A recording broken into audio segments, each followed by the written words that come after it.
évidemment, tant qu'on ne revient pas sur l'indexation, notamment de la DGF, eh bien, la contrainte sur la DCTP est encore plus forte et sa disparition annoncée à encore plus court terme. En l'occurrence, si on n'avait touché à rien, c'est-à-dire si on s'était contenté de désindexer les concours financiers du PIB, eh bien là, c'est en 2 ans, dès 2009, qu'on aurait perdu tout le reste de la DCTP, qui reste encore aux communes, pour l'essentiel, un certain nombre de PCI.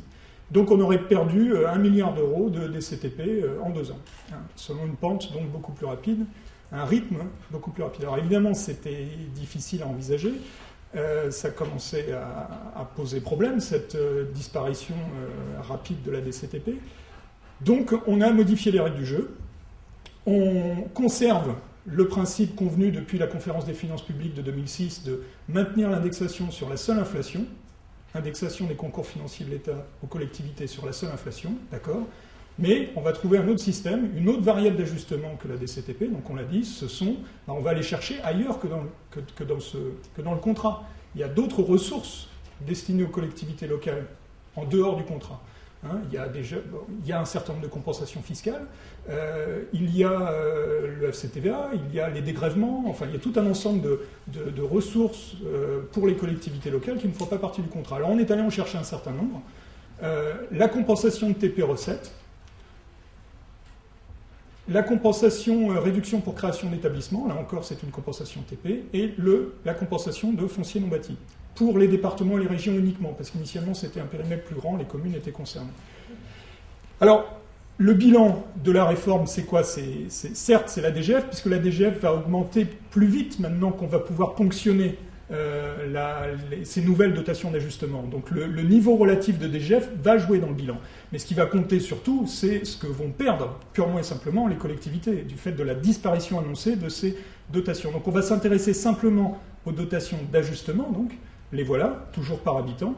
Donc les communautés urbaines sont les plus perdantes. Alors, pour faire ce bilan, évidemment, on est obligé de se projeter. Donc là, on se projette à l'horizon 2012, donc à l'échéance de la disparition de ces dotations d'ajustement et du bénéfice de la meilleure indexation de la DGF. D'accord. Donc, je vais tout de suite, là, si vous voulez, au résultat, simplement pour illustrer une chose qu'il faut retenir, c'est que cette réforme du contrat, le passage du contrat de croissance au contrat de stabilité, l'intégration de la compensation recette dans les dotations d'ajustement, c'est un transfert des EPCI vers les communes. Le problème, c'est que pour financer cette DSU et ce ciblage sur des territoires très, très précis, on est obligé finalement de ponctionner une DGF qui, par ailleurs, fait partie d'un contrat qui lui-même n'évolue que comme l'inflation. Donc on a une recette qui évolue pas en termes réels. Globalement, l'ensemble des concours financiers n'évolue pas en termes réels puisque désormais c'est l'inflation. Et à l'intérieur de ça, on a une DCTP qui baisse, on a une DGF qui évolue qui évolue peu, mais surtout à l'intérieur de la DGF, on va en prendre pour alimenter très peu des territoires très ciblés. Donc on a une légitimité du critère, mais avec un problème de financement. Et avec du coup des effets de transfert. Et quand on a étudié le bilan de la réforme de la DSU, on se rendait compte de transferts massifs entre régions, à commencer par des transferts entre la région Bretagne et l'Île-de-France. Vous voyez, alors il y a une utilité, mais à quel prix, quoi, vous voyez, la dotation de compensation de taxes professionnelles, c'est pas seulement l'abattement de 16%, c'est aussi la part salaire.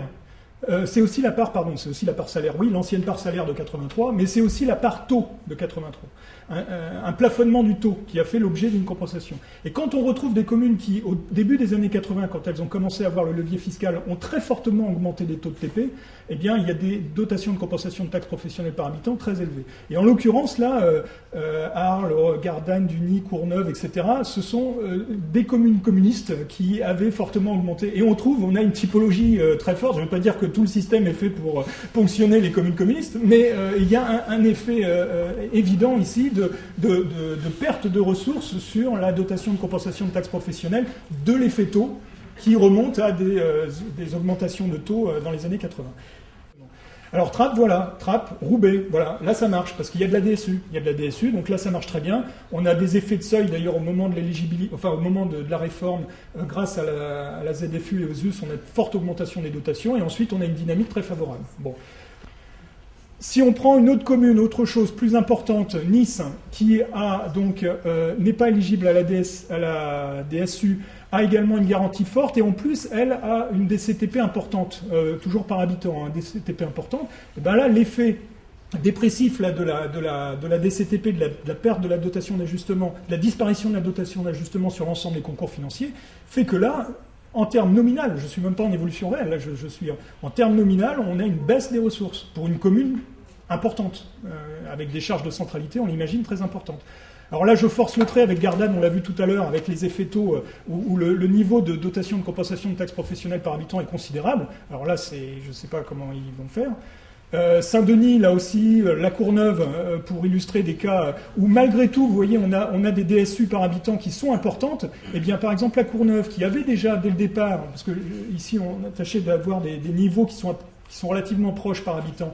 Mais déjà, La Courneuve était mieux dotée avec les anciens critères. Elle a de la population ZUS, ZFU, elle est bien dotée avec les nouveaux critères. Mais elle a tellement de DCTP que ça plombe la volonté péréquatrice de la DSU. Donc on a une même commune qui va perdre des ressources parce qu'elle a beaucoup de DCTP et qui ne va pas réussir à compenser ça suffisamment par la dynamique de DSU.